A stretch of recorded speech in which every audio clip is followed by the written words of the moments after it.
dia, boa tarde, boa noite, meus amigos. Tudo bem com vocês? Rapaziada, vocês lembram da treta envolvendo o Ítalo Santos e a Camilinha? Pois é, a história começou a estourar de verdade quando o Felca expôs toda a situação em um vídeo que viralizou. Até então, já existiam comentários, boatos e até denúncias circulando sobre o que acontecia entre os dois, mas foi só depois da exposição que tudo veio à tona com força. Só que em meio a todo esse caos, o nome da Camilinha não saiu das manchetes. Ela mesma chegou a se pronunciar defendendo o Ítalo, dizendo que ele era como um pai pra ela. No momento que eu mais precisei dele, ele também estava comigo. Hoje, ver tudo isso acontecendo com ele me machuca muito. Me machuca muito porque eu tenho um sentimento por ele.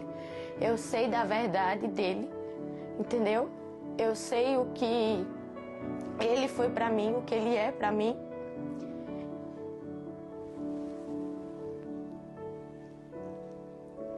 Pouco depois, completou 18 anos e, teoricamente, estaria livre para tomar as próprias decisões. Mas antes mesmo de tentar seguir em frente, o nome dela se viu no centro de uma nova polêmica, ainda mais pesada do que a primeira. Faz mais ou menos um mês ou um pouco mais que a treta da Camilinha estourou de vez, depois daquele episódio que o Felca expôs. Só que a questão do Ítalo Santos com a Camilinha já rolava há mais bem tempo do que isso. Várias pessoas sabiam, vários relatos já haviam surgido, só que depois do vídeo do Felca, tudo virou um outro nível. O cara acabou sendo preso, acusações pesadas rolaram e começaram a aparecer novas evidências. A situação dele ficou bem feia. E acreditem, amigos, agora tem outra treta acontecendo justamente com a Camilinha. Nas últimas semanas, ela até fez um pronunciamento dizendo coisas a favor do Ítalo, reforçando que ele foi uma figura importante na vida dela. Não é surpresa que ela tenha tentado se defender. Era até previsível, né? Só que antes mesmo de seguir a vida, começou a pipocar uma polêmica nova ligada ao nome dela, que sinceramente eu espero que seja falsa. E se for mentira, quem espalhou sinceramente tem que pagar por isso. Eu mesmo assisti alguns criadores comentando sobre um suposto vazamento envolvendo a Camilinha. A galera dizia que não era só um vídeo, eram vários, e que conteúdos que eram inclusive vendidos por aí teriam sido expostos depois de toda aquela treta. Sim, galera, conteúdo mais 18, é esse mesmo que vocês estão pensando. Vi gente comentando sobre isso no Twitter, vi no TikTok, até apontando links e conversas em Telegram. E o que me deixou chocado foi ver muito velho e adulto pedindo esses vídeos e compartilhando. Galera, isso é extremamente doentio. Se for realmente ela, compartilhar esse tipo de conteúdo é crime. E mesmo se não for, a simples divulgação de material íntimo real ou fabricado é algo que não deve ter espaço. Pessoalmente, abrindo aspas pro meu amigo Fei, fala Fei, eu também suspeito que a maioria seja deepfake ou alguém muito parecido com ela. Tem muita gente criando esse tipo de conteúdo só pra lucrar com o nome alheio, mas seja real ou não, a atitude certa é denunciar e não ficar procurando ou divulgando. Se você receber esses vídeos ou prints, por favor, não clique em nada disso. Não é justo nem humano. A mãe dela inclusive chegou a dizer que não era filha, e eu espero que seja verdade. Se não for, meu Deus, é algo horrível e muito criminoso. E tem outro detalhe curioso, a forma como a internet colocou o Felca como um quase juiz dessa história era como se ele tivesse a palavra final. E tem outro detalhe curioso, a forma como a internet coloca o Felca é como quase um juiz dessa história. Era como se ele tivesse a palavra final, como se fosse a voz oficial sobre o caso, ocupando um espaço que em outro tempo seria do Digo, por exemplo. Isso mostra como as redes sociais escolhem seus portas-vozes de acordo com o momento e como o público tende a dar mais credibilidade para quem narra a história de maneira mais impactante. Agora, falando da Camilinha em si, é impossível não reparar como ela se transformou em um verdadeiro produto na internet desde muito nova. Cada passo dela foi acompanhado de perto, do visual às amizades, das declarações até os escândalos, tudo virou pauta. O problema é que quando a internet transforma alguém em personagem, a linha entre a vida real e o entretenimento some, e é aí que mora o perigo, viu? Hoje a Camilinha não é só uma pessoa, ela é uma espécie de novela ambulante. Tem gente que acompanha como se fosse série, esperando o próximo episódio, o próximo escândalo, o próximo plot twist, e esse ciclo é cruel, porque quanto mais polêmica, mais audiência, e quanto mais audiência, mais a vida dela vai sendo colocada em vitrines, como se fosse um espetáculo público. E tem outra camada nisso tudo, a idade dela. Ela acabou de completar 18 anos, ou seja, por anos, tudo que rolava em torno dela estava relacionado a alguém que ainda era menor. Isso agrava muito a situação e explica por que tantas pessoas ficaram revoltadas com o que surgiu. Mesmo agora, sendo maior de idade, ela ainda é muito nova. É uma fase que muita gente está tentando entender quem realmente é, enquanto ela já está lidando com um nível de exposição e pressão que nem adultos bem resolvidos aguentariam. O que me impressiona é como em meio a tudo isso, parece que existe uma expectativa da internet de que ela sempre tenha que se pronunciar, sempre tenha que se justificar, como se não tivesse o direito de simplesmente sumir e se cuidar. A internet cobra posicionamento como se fosse dona da vida da pessoa. Mas será que alguém nessa idade tem realmente estrutura emocional para lidar com isso? E se a gente olha de fora é até irônico, porque a Camilinha é, ao mesmo tempo, vítima e alvo. Vítima de uma relação polêmica e problemática, vítima de possíveis crimes como vazamento de conteúdos íntimos, mas também também alvo de uma multidão que transforma tudo isso em meme, em fofoca, em combustível de entretenimento. Isso levanta uma questão maior. Até onde vai a responsabilidade da internet nesse tipo de situação? Porque quando um caso desse estoura, não é só sobre os envolvidos direto, é sobre a gente que consome, comenta e compartilha. Cada like, cada retweet, cada visualização ajuda a amplificar ainda mais esse espetáculo de merda. E no meio disso tudo, dá pra perceber uma coisa: tanto o Ítalo quanto a Camilinha se perderam no jogo de poder, fama e aparência. Enquanto ele tá pagando um preço altíssimo com a justiça lá no Chilindró, ela tá pagando um outro preço, talvez até mais cruel,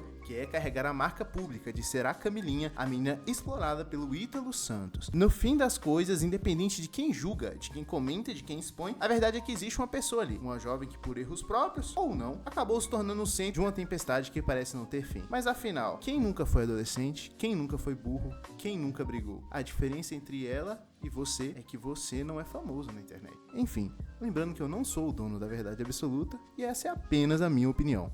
Eu sou Luz e é nóis!